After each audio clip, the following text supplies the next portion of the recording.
Hello and welcome to the OMFL Atlanta Falcons draft night coverage.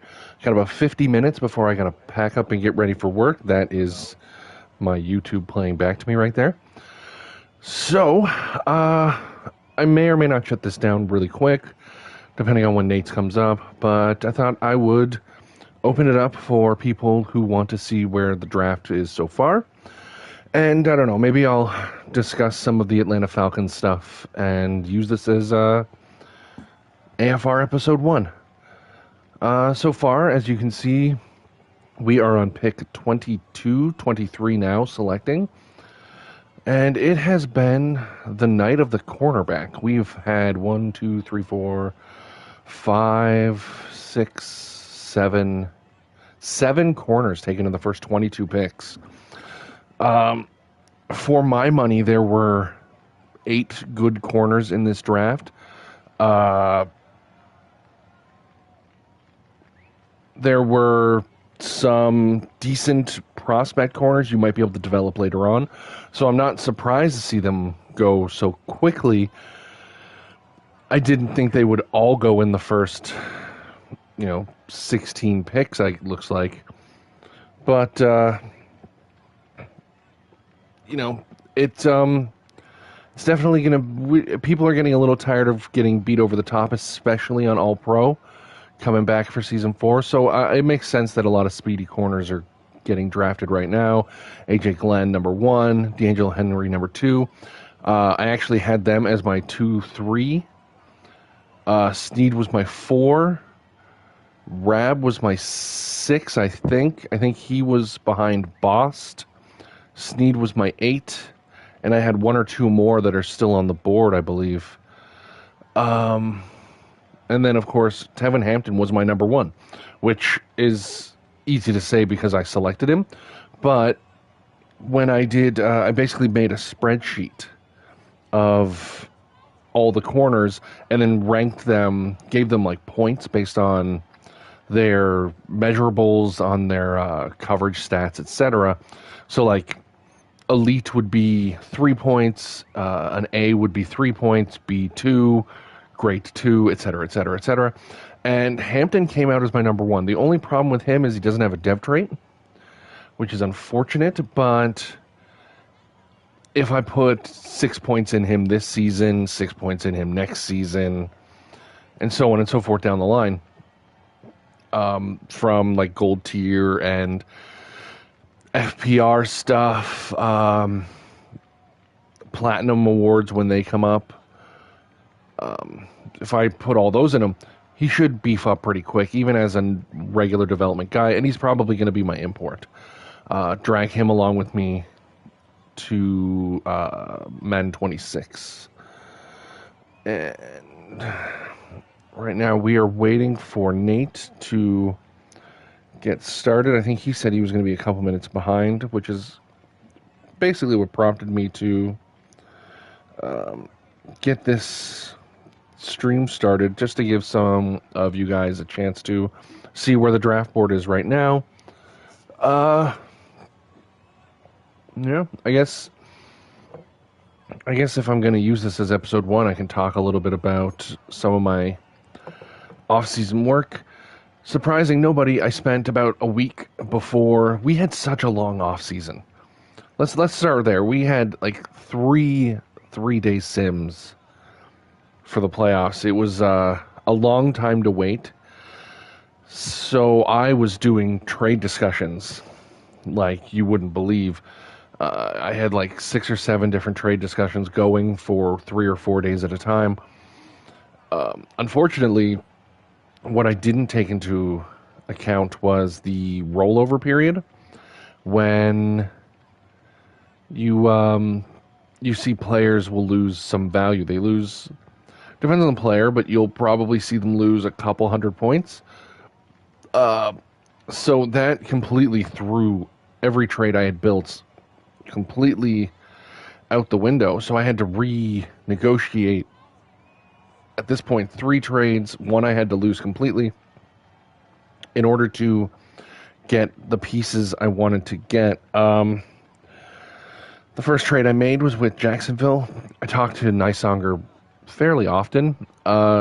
He tends to be awake in the middle of the night, which helps because I tend to be awake in the middle of the night because of my job. So I we got to talking. We got a trade worked out to send. Originally, it was going to be Jeremiah Owusu-Karama to me for my number 1 pick 16, and then it became number 2 and Keanu Benton for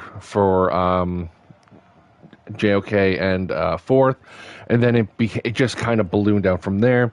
Eventually, we got down to a deal when he started talking about wanting to cut Lattimore. He doesn't have his gold incentives this year or this season. I do, so I knew I could bring Lattimore back up. So I ended up trading 2.4, which was the Rams pick I got before the Rams switched teams and became the Chargers. I got 2.4. I sent 2.4. Brandon Dorless, a 26-year-old defensive tackle, and Larry Gore, a 24-year-old offensive lineman. Really just somebody I'd been building up over time. He's not ready yet. He might be ready next season. He could be pretty good if you put some points into him, but he's not ready to be my starting anything right now. And in exchange, I got JOK and Lattimore. Lattimore's now since been put back up.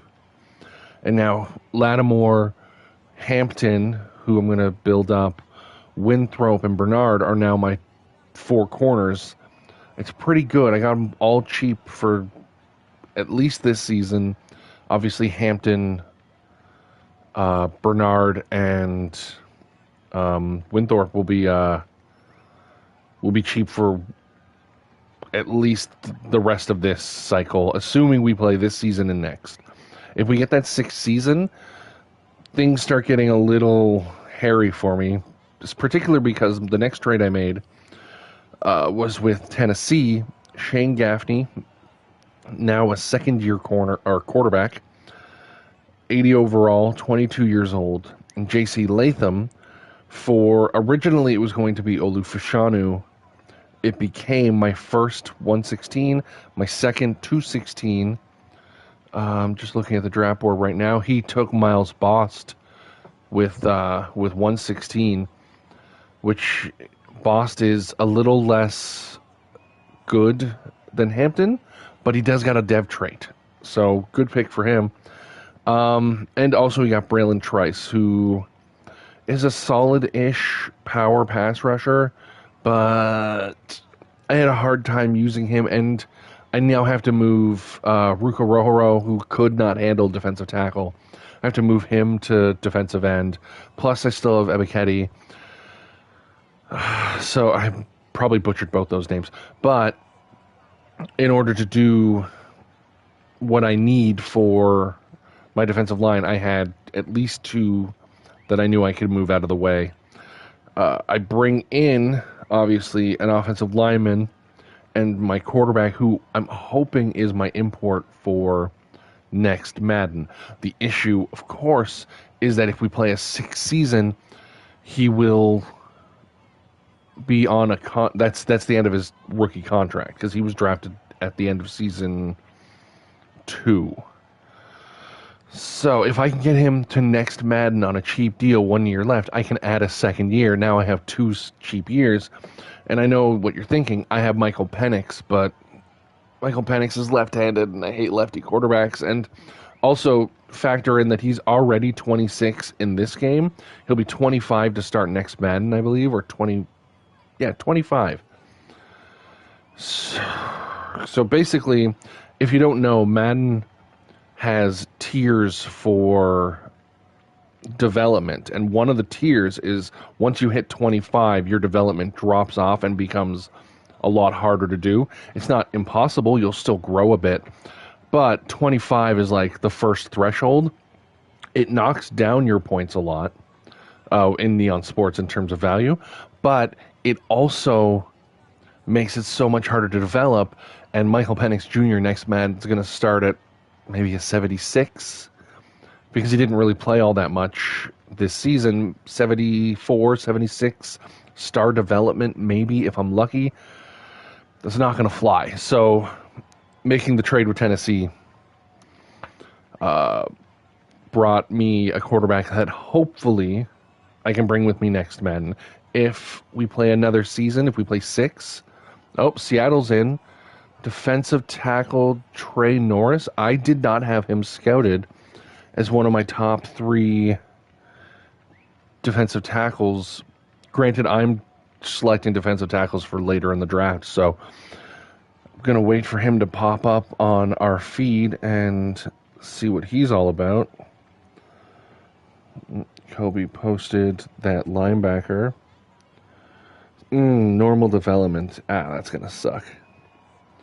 But again, normal development's only a problem in that it's just going to be a little harder. But if you are really good with some players, if he uses that linebacker, if the linebacker's a big season, that will shoot up. So it's not going to be that big of a deal.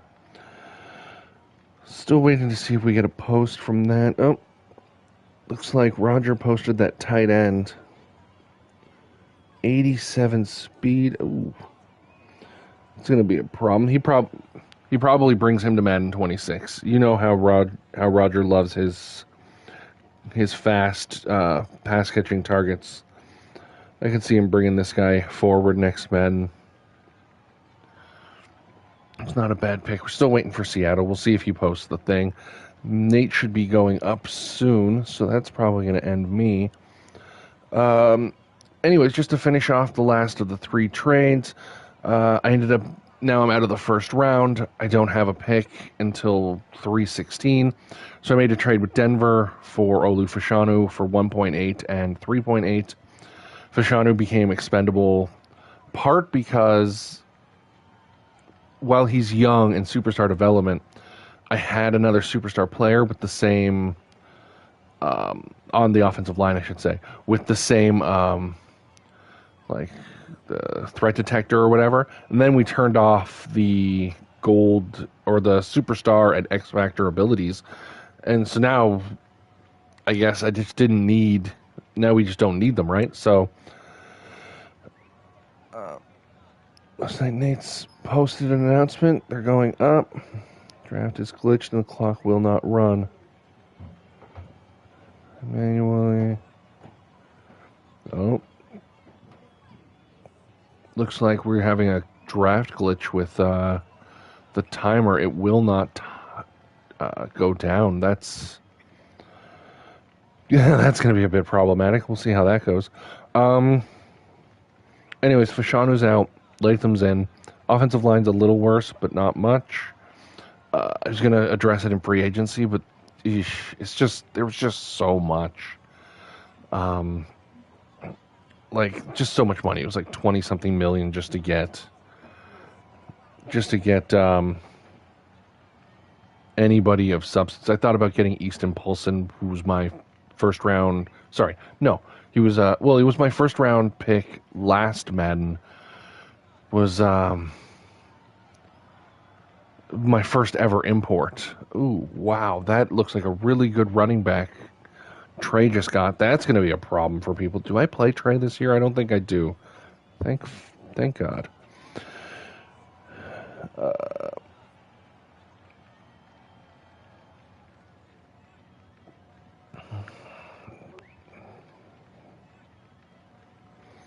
Anyways, so that is the look at the draft.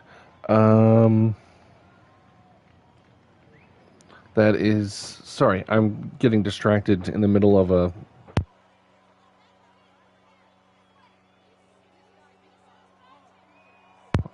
another defensive tackle taken, Cole Melvin. He was in my top 3. Can't wait to see how he looks.